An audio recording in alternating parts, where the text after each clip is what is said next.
Caroline Jeptanui gi Denis Kibet joloch tielo mokwongo mag tuke ng'wech motis ni Girls Run mano bagi gwenge ma Kipsisiwa County Manandi.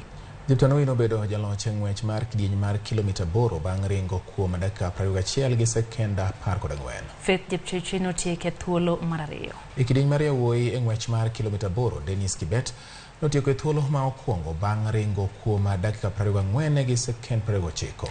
Ka Longo Siwon Ruben notieke thuolo mar ariyo.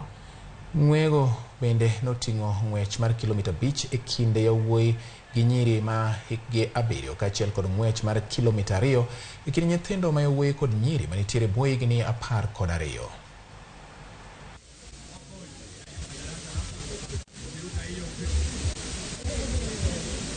And we're excited to have with us the legends, including Eliud Kipchoge and a few other veteran athletes in our midst. And we want to appreciate the fact that as a county, as a region, we pride ourselves as being the source of champions. It's a very noble program that the county government of Nandi and the sponsors have come up to be able to empower the girl child. I think as the DG has said, we should not wait until we become people that cry. Let's be part of the solution. Batikang watucho ni to ng'wech no awene jo Nandi.